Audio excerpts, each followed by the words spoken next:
Good afternoon, Rotarians. Thank you all of you for being here on such a beautiful fall day.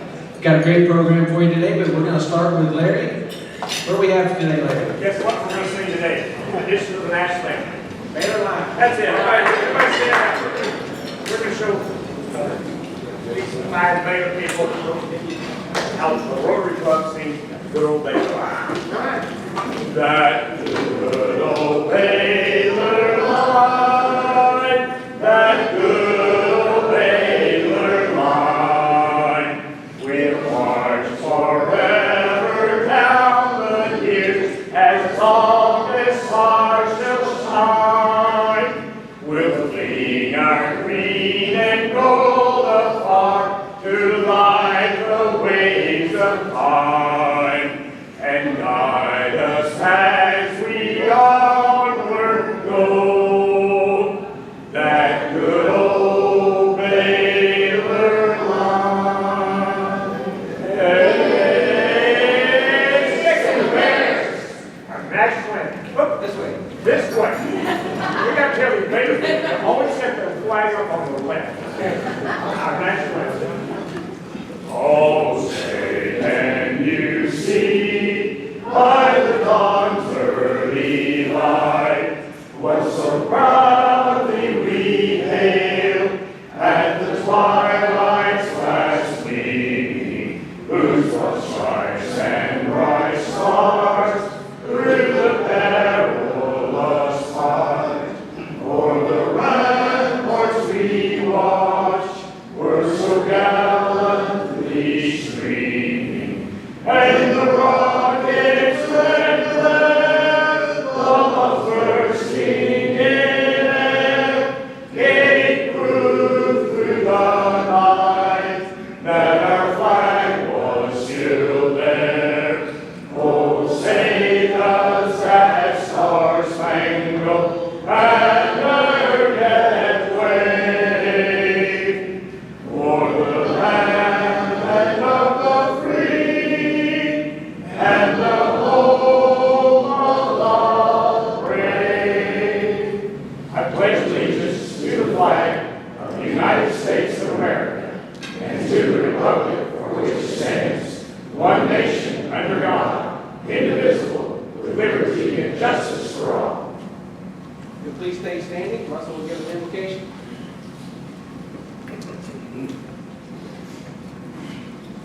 Please pray with me, Rotarians. Dear Lord, we thank you for another day that was not promised, for another day that we as Rotarians have the opportunity to make a positive influence in the world and those around us. We ask your blessings and protection on Coach Collen and her staff as they work toward helping so many student athletes as they mature and grow while at Baylor University. Lord, I ask that each one of us be empowered today for advancing your kingdom of peace and humility. All these things we pray in your name. Amen. Okay, we will now introduce our guests. We have a large number of guests. And so if I could get all of our guests to stand, we will recognize you as a group versus individually. All the guests, please stand or please wave or something, and welcome to Rotary.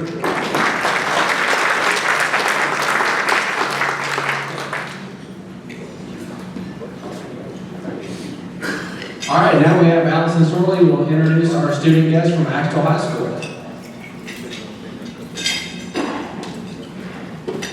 Good morning, everybody. I would like to introduce 2 wonderful students from Axtell High School.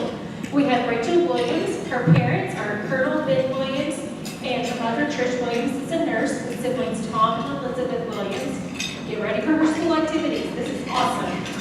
President of the National Honor Society, Vice President of Student Council, one-act play, cross-country, tennis, golf, College Board of National Indigenous Recognition Program, and College Board of National Rural and Small Town Recognition Program, top scholar award all years. Community activities include Salvation Army 5 years, Meals on Wheels 3 years, Caritas 3 years, First United Methodist Church 5 years, and Shepherd Heart's Pantry 4 years.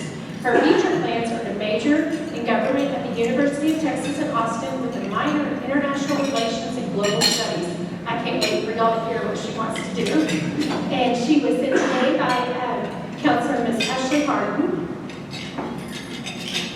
Then our next one is Miss Karis Dietrich. Her mother is Stacy Dietrich, who is the principal at Riesel ISD, and Father James Dietrich is the principal at Axtell ISD.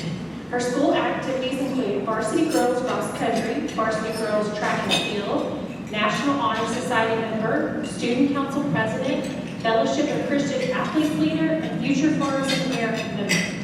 Her community activities include volunteer with Reed's Food Store 48 hours, Riesel ISD 32 hours, Axtell ISD 30 and a half hours, Axtell ISD Technology Department 24 and a half hours, Axtell Little League Baseball 24 hours and more. Her plans are to Texas A&M to obtain a bachelor's degree in biochemistry after graduating, to attend medical school and go through residency and become a trauma surgeon. Please welcome these young ladies.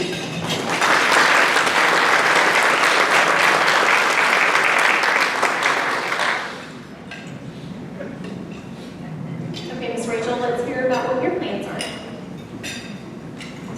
Well, my ultimate goal was to take public office and one day be president of the United States.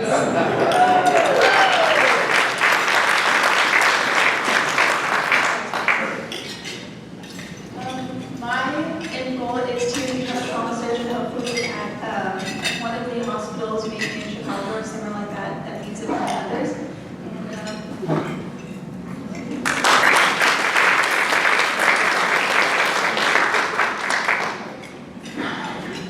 All right, two ambitious students from Axtell. Thank y'all for being here. All right, I'm glad to announce that we have received our DAP grant for the year, and we are going to partner with Waco to provide some literacy books for them, and also do some mentoring like we did in the last couple of years with some other schools. So we're going to, Catherine's going to be sending out an email later today with a sign-up sheet to have mentors go out and visit with the classes at Waco and speak about the healthcare industry, maybe your role in the healthcare industry, literacy in the workplace, the education certifications that you may have gone through that is where you are in your position. So anybody that is in the healthcare industry, has any experience in the healthcare industry, or knows somebody that is in the healthcare industry that would like to go out and visit with those students. They're about a 30-minute session. It's kind of a freelance talk about what you want to talk about.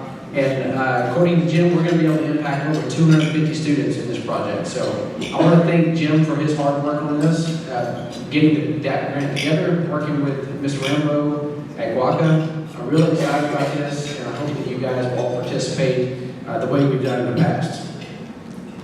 Lastly, we have 2 board member positions coming open in July of 2023.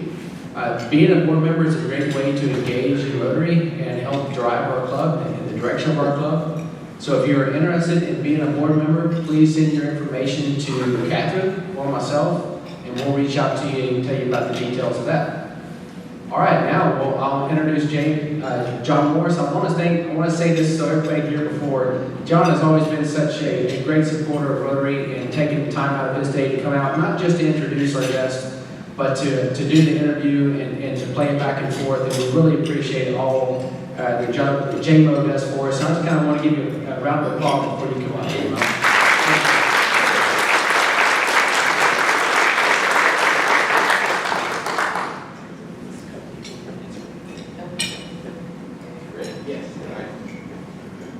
All right, thanks very much. Always fun to come to Rotary. Love coming here to, I love coming to McLean Stadium. That's fun. And look right out the window right there, and what is it? It's 15, 16 months away. We'll be going to Baylor basketball games at the new Foster Pavilion right there. Look at that thing coming out of the ground, which is just beautiful. We can ask Coach Collen this question. Number 1, is there enough room for a basketball arena there? Number 2, where are we going to park? I don't have the answers to either of those, but I'm sure Coach Collen can do that. So join me in welcoming, heading into her 2nd year, the head coach of Baylor women's basketball, Nicki.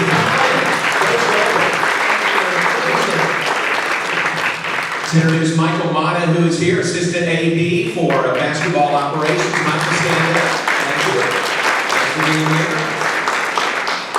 Now, you were looking at were you looking at this, kind of the program, or were you looking at something that I need to know about before we No, start I was talking? looking down because I'm just a little disappointed that neither one of these two are going to Baylor. I've got There you some go. kids that need some tutoring and all that stuff you said. I've got 2 seniors of my own. I just want them to graduate. So. Yeah, exactly. Now, be careful. You're talking to the future president of the United States right there. That's what I'm saying. Yeah. It needs to be the Baylor. All right, very good. Congratulations to y'all. Very impressive resumes for both of you. What's it like when you look out and see that structure coming out of the ground?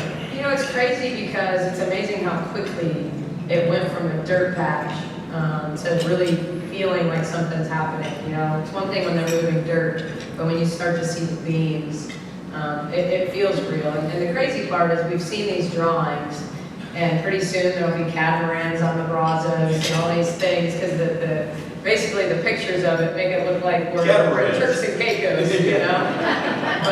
but you know, it's just amazing what they can do to transform.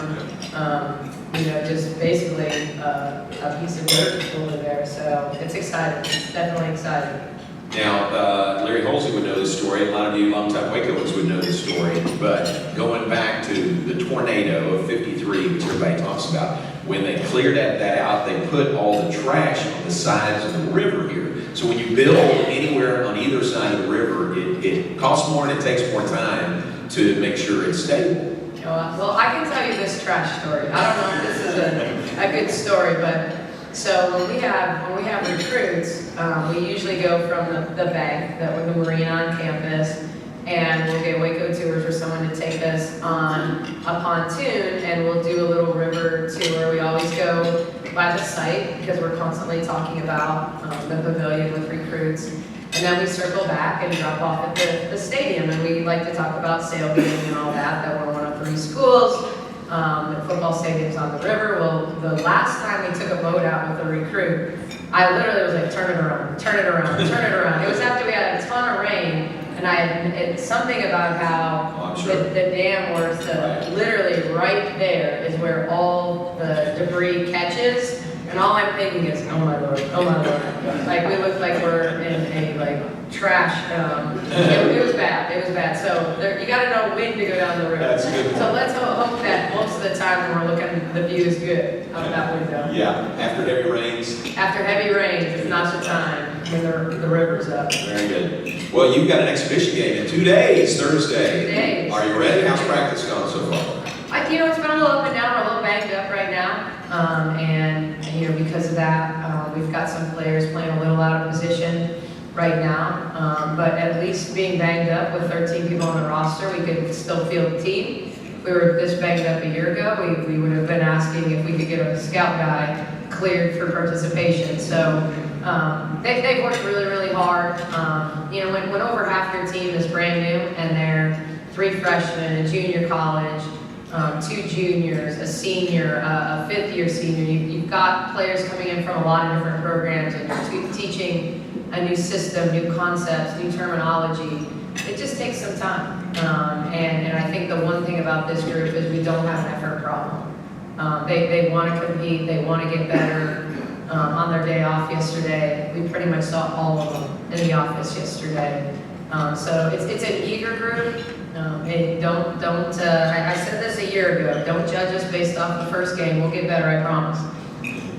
13 players, am I right? 8 are newcomers this year. 8 are newcomers. Is that right? Yeah. I mean, that's a lot of new names. You have name tags on everybody. How's that process? Well, I do know at our first tip-off dinner, I think there were pictures, and you know, sometimes when these girls get really done up for their headshots, and someone does their makeup, and then all of a sudden we had fans looking, going, "Who's that?" You know, trying to look at our girls and go, "I don't know who that is." You know, but I think it has been a lot of names for fans to learn. Certainly for us, when you recruit them, you know them pretty intimately before you get them. So, but yeah, a lot of position versatility, a lot of options and how to play. So I think we'll hopefully play a little bit faster than we did last year. A year ago, we wanted to play fast, but when you're limited in numbers, you do what's the best for your team to be successful. So a little philosophically, certainly funneled in, how I think about the game, how I coach the game, in terms of threes and spreading the floor. We were in the top 15 in the country in scoring, but not in the top 80 in pace, which means we were really efficient. We took fewer shots, but we put more of them in the basket. This year we may not be quite as efficient, but we'd like to drive that pace up, so we're getting more shots, creating more turnovers, getting some easy ones, because we might not have the Wade Trophy winner, down low when we need her this year. Here's a question you haven't been asked before. Tell us about your newcomers, the 8 newcomers, and what they bring to your roster. Yeah, the freshmen, an exciting group because they're the first group that said yes to me, the first group that said yes to our staff, that believed that we could sustain here and be the Baylor that wins year in and year out. Dariana Littlepage Bugs was named preseason Big 12 Player Freshman of the Year. Just a versatile throwback type kid, 6'1", rebounds, runs. I like to say I don't know if this is the biggest compliment. She's not the best at anything and she's not bad at anything.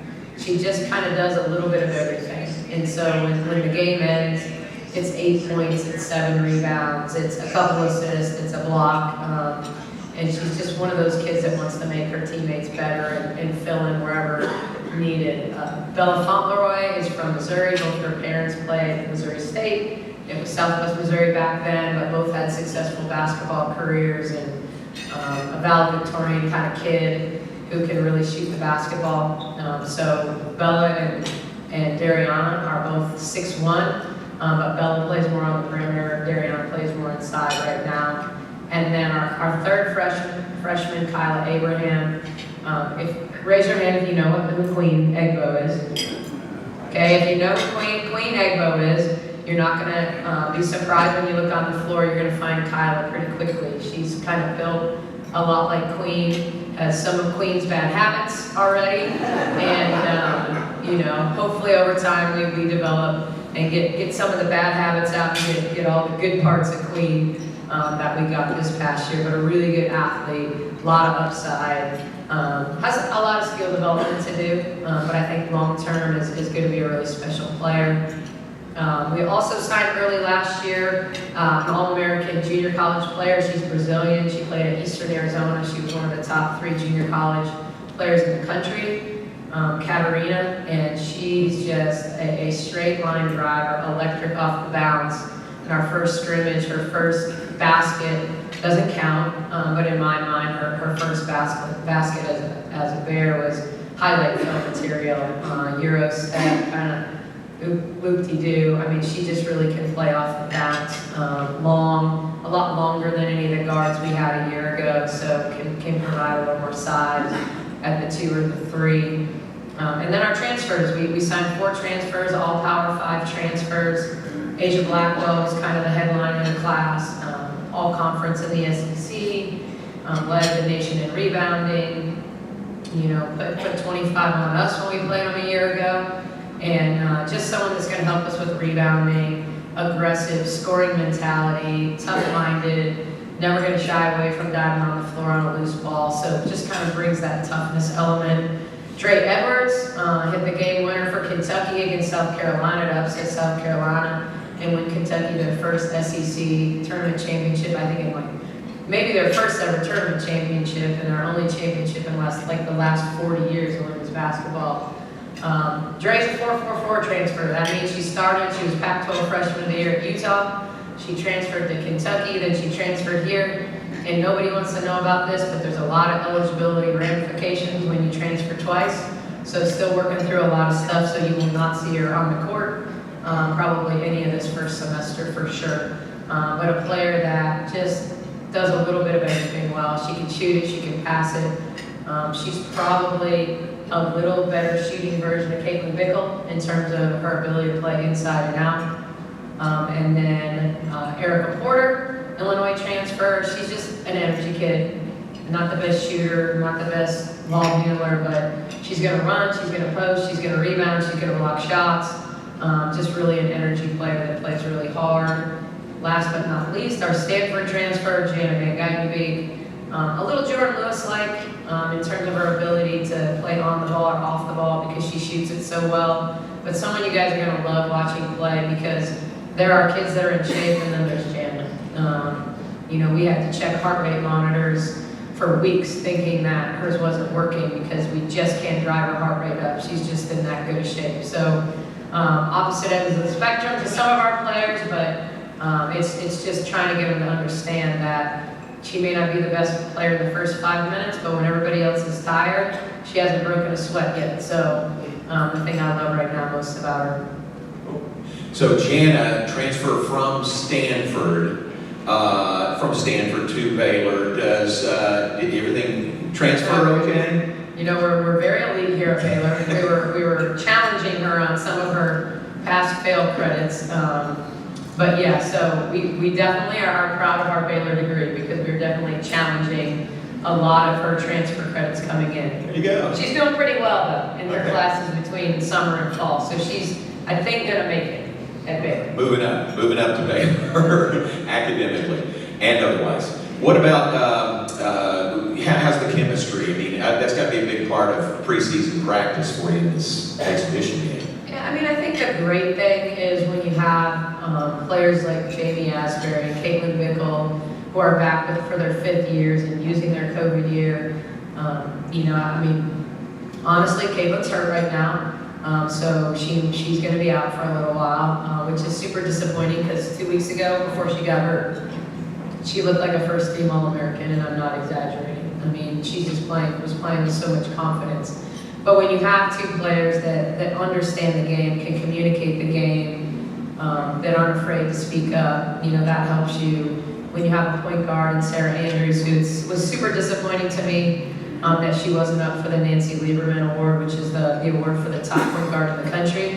If she's not on it by the midseason watch list, I'll have a lot more to say. But I think Sarah Andrews has really the ability to have a true breakout season. I thought she did last year, but with Melissa and Queen and Jordan and the roster we had, she was such a good complementary piece, but I think she can be kind of a marquee piece and has the ability to do so. So, having those guys really back to kind of lead, that they understand what we do and why we do it for the most part, I think that really helps because they're all really good people. And they had individual success last year, but I think they really take the name on the front of their jersey, to heart and will compete for that and understand what it means to play at Baylor. Would it be correct to say, maybe you don't have the size, with Melissa and Queen moving on, but maybe more size across the board? Is that right? Yeah, what I would say is, I've told people before, when you walked into the gym last year, when we would break up into guards and posts, you knew who was going to the guard end and who was going to the post end, because the guards were all 5'7" and smaller, the posts were all 6'1" and taller. We have a lot more of the swing players, 6-foot guards, 6'1" forwards that can swing back and forth. We don't have Melissa's size right now.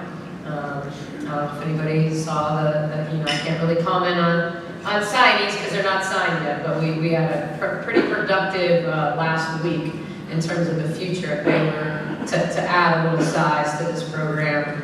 But you know what? I'm a big believer in give me a 6'2" kid that can play any day over a 6'4" player who can't do anything. So, it's about being good at what you do. If you're physical, get big kids off the block. If you can stretch them, no 6'5" kid wants to guard a 6'2" kid at the arc. And so it's about, having players that are just quite frankly skilled if they're not going to have tons and tons of size. So, we can actually play 6 foot at the 2, 6'1" at the 3, 6'1" at the 4, and 6'3" at the 5. And we don't have to play small. We can be big and switch a lot across the board, but we can also play 5'6", 5'6", 5'6". With a couple smaller post players and just really stretch it, shoot it, and drive past you. So we've got a little more versatility this year. That's great. I think everybody here knows Baylor has won the Big 12 Conference 12 years in a row, 12-time defending champs. Congratulations on that. What is the last year? We started 0-2 in conference. Yeah, I only claim one of those. I'm smart enough to know when I was here and when I wasn't. but I think the pressure to be successful here, stared us in the face all year. I think that, we were a resilient team last year. I don't think our group ever did believe we were the best team in the league. I think it was a season-long process of getting them to understand that a great team isn't a collection of great players. It's a collection of great players that prioritize winning over individual accolades. And when they do that, then ultimately the individual accolades come. I've talked to this team even as we're trying to figure out lineups and roles and things like that, and have had to say to them, Queen Egbo a year ago wasn't even all conference. Wasn't all defensive, and was picked 10th in the WNBA draft and made the all-rookie team. So I'm pretty sure if you asked Queen Egbo, would you rather have been all Big 12 or all-rookie team in the WNBA, I'm pretty sure she'd say all-rookie team. And so sometimes people understand that when you're at a Baylor, your numbers, I've had to tell the team before, there's a leading scorer on every bad team. So if you want to go somewhere and lead a team in scoring and score a lot of points and be the center of attention and lose a lot of games, that's always an option.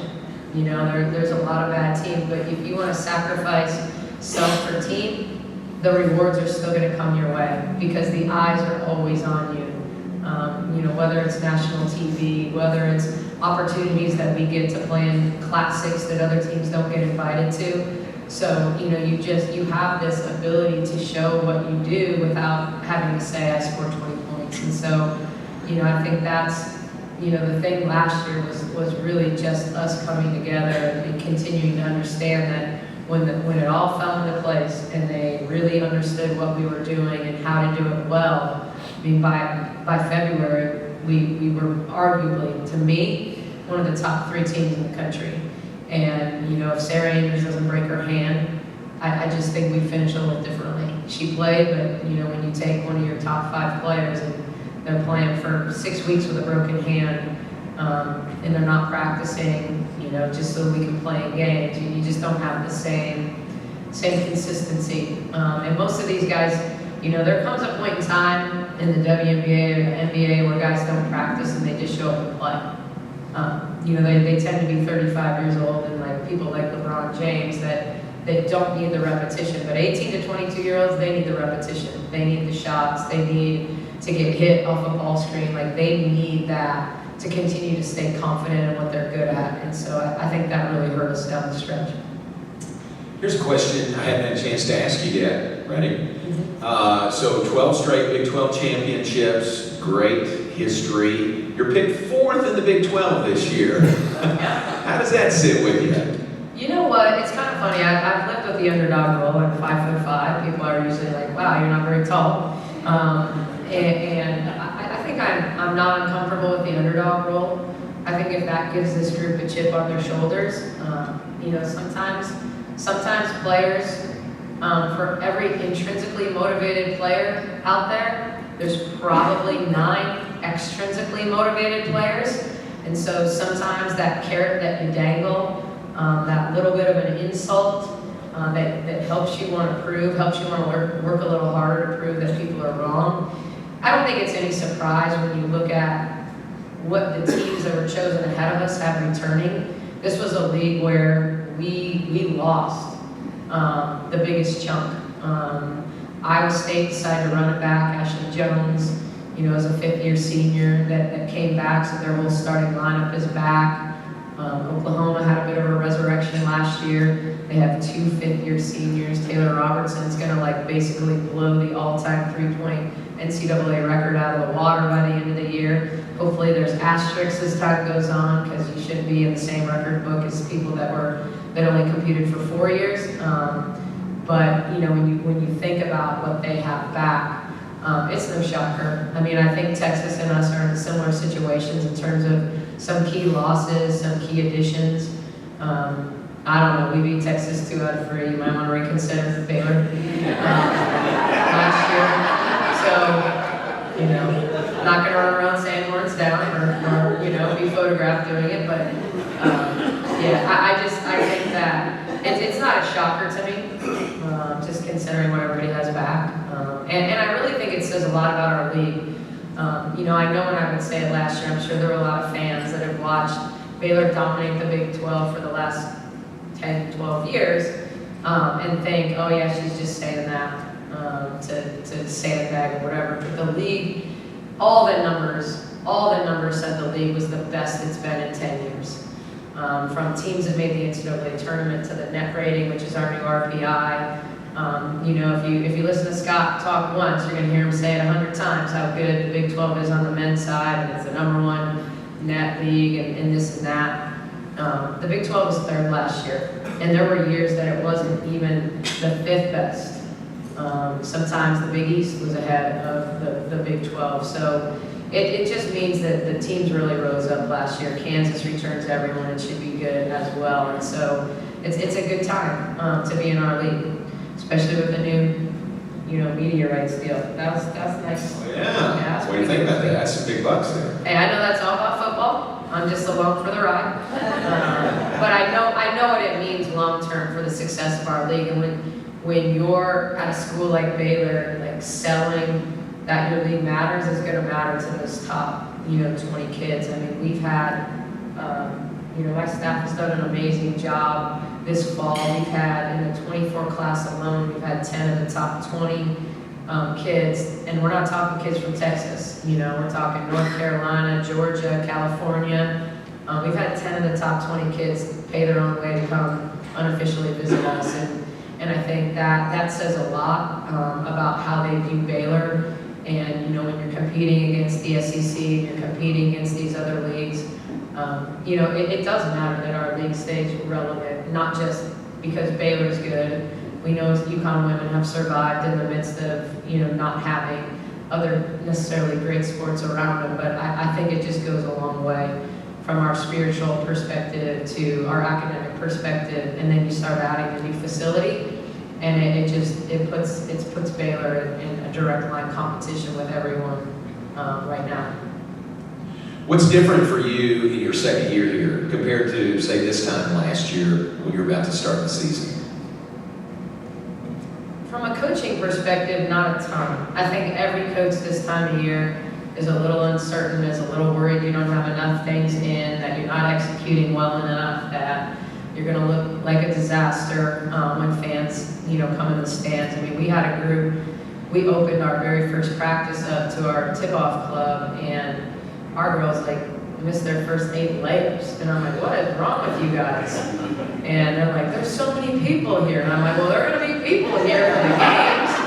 I mean, these are all people that just want to cheer for you. They're not booing or anything up there. So I think it's getting that out. So from a basketball perspective, I'm not sure there's a lot different. I think the biggest difference is just understanding protocol and procedures, how to get things done at Baylor. Just kind of the ins and outs of your daily grind. I think people schedule more meetings for me this year than last year. I don't think I'm any less busy. I think it's just always managing different things in terms of, what the direction of the program. This year we're fundraising for an international trip, so that wasn't on the agenda a year ago. So now that puts meetings on the agenda because it's not cheap to take a team to Italy and Greece in August for 10 days. So really excited about the things we're doing, but still incredibly busy. Yeah, tell us more about that international trip next summer. Yeah, we're really excited. Obviously international trips were shut down for COVID for a number of years. There were a few teams that jumped out this year and went. Even the men, obviously, were supposed to play in Russia or in China, and then went to Toronto. But it's just these foreign trips are the biggest thing they are is an opportunity for you to help your kids culturally. They're really not about basketball. Every coach will tell you that the 10 days of practice we get before are more beneficial than the games, because that's kind of the NCAA rule. You can do this once every 4 years. You get 10 practices before you leave. Those can be real practices, and I know the men right now, having gotten those practices in, feel like they're way further ahead than they would have been otherwise. But the trip is about, broadening kids' horizons. I mean, the socioeconomic level of our typical student athlete in women's basketball, they haven't traveled internationally. They've never been to Europe. If they haven't played for USA basketball, And so because of that, it's an opportunity for them to immerse themselves in culture, to really get to know their new teammates, just to have fun, quite frankly. And you know, for us, we're going to mix in some mission work while we're in Italy as well. So try to, you know, kind of really immerse ourselves there. We'll probably only play 2 games so that we can really enjoy the time in Italy, down to Naples. So we'll start in Rome. We're going to go down to Naples and see the coast, fly from Naples to Athens, see a little bit of Athens, and then get ourselves into the islands where it'll be hard to ever leave, I'm sure. You need to broadcast those games? Exactly. Talk to my boss. Michael, let's talk. But it's an expensive trip, right? And you gotta find the money to fund that. Yep. Can these folks help? Anyone wants to write a check? There you go. Any amount, but we will accept any amounts. We'll accept blank checks. Just tell us what the limit is. So yeah, we definitely need help. We also will have a fan package together. If you want to go, there'll be separate buses, but the same kind of watch the girls play the games over there, kind of be a part of the experience. So we'll also have a fan package where they'll stay where we stay and really be a big part, like super connected to what we're doing. That's really fun. So August, is that the time August. frame? August next year. Here you go. August August 3rd 3rd to 13th. Perfect, very good. Can I tell you that I love the synergy between your program and men's program? What does that mean to you to both cheer for each other and help each other and share ideas? What's the benefit of that?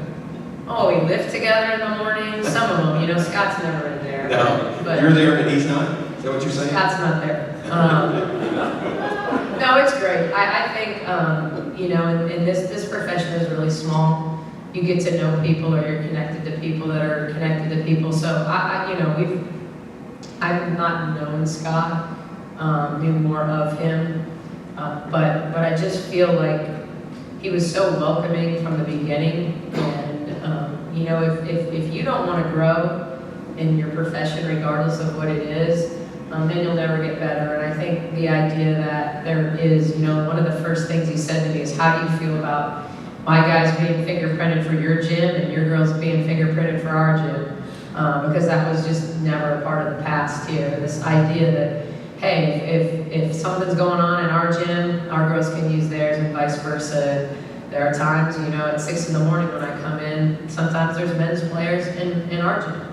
And there's nothing better as a coach than hearing the balls bounce. And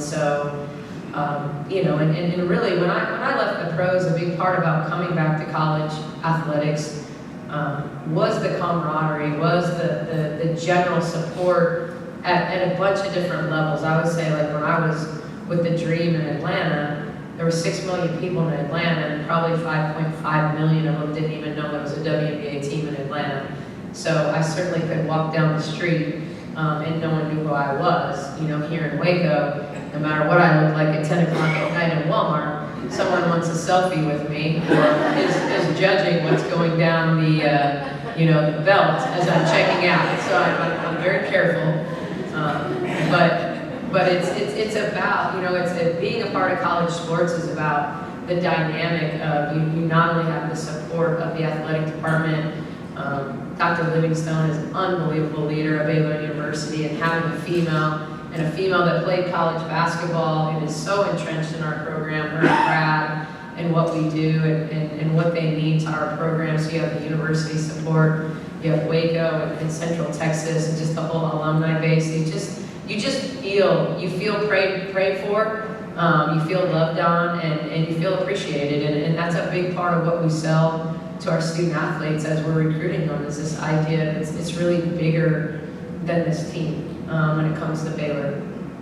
That's cool. I'm glad you said that. You are prayed for, and it's such a comforting feeling and a feeling of support, and that's what you get here at Baylor, girls. Well, someone said to me, it's like came over to me and thanked me for doing what we do at this time period, and I think it's a lot about helping these young women grow up and understand the spiritual component and not just help them grow academically and as a basketball player, but are they doing it for themselves? Are they doing it for a higher power? Like, do they have a foundation?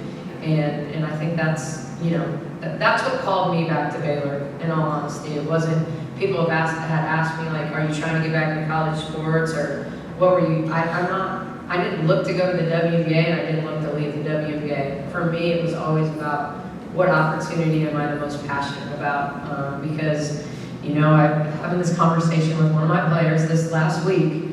You know, I was trying to explain to them that money is power and power is money. And when you chase it and you're always like making decisions based on money, I don't know how happy you're going to be. But when you get a hold of it and you can make decisions that you're passionate about, you know, that it's not just about money. We all know money is a key factor, but if you handle your business right, you can make decisions that you're passionate about rather than, you know, chasing money. And I think she heard me. I don't know that that'll keep her from spending, you know, her next paycheck on nails and eyelashes and, you know, all the things. But, you know, we try.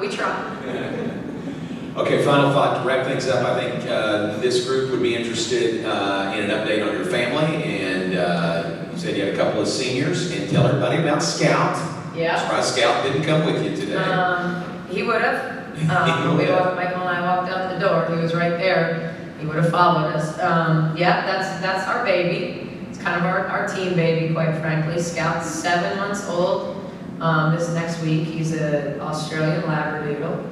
So he's about a little over 40 pounds right now. He might be about 50 before all is said and done. But he's our emotional support animal in the office. Have a bad day, scratch the puppy. Have a good day, get run over by the puppy. You know, it's kind of whatever it is. Then my family, yes, I have 2 seniors, boy-girl twins. My son has applied to Baylor. May need some strings to get him in. No, he's a good student. But yes, Connor's a senior and has applied to Baylor. You know, I'm trying. Reese is a little. You know, I was talking to Reese last week about this, and she said, Mom, she said, I get random DMs to my Instagram that are like, thank you so much for sharing your mom with us here. And she's like, I'm so proud of you, but I don't think I want to go to school where everybody knows who my mom is. And so, you know, I'm kind of trying, hoping that she might consider TCU, so she's like not far down the road. But we'll see. I can't really convince my daughter of anything. So, and then my youngest, Logan, is a freshman, and they're all just really busy. Connor does lacrosse. Reese is in both high school cheers. They're regionals this weekend and state next weekend for high school competitive. And then she goes right into all-star cheer, which she does 3 days a week already anyway, but their competition season is November to May.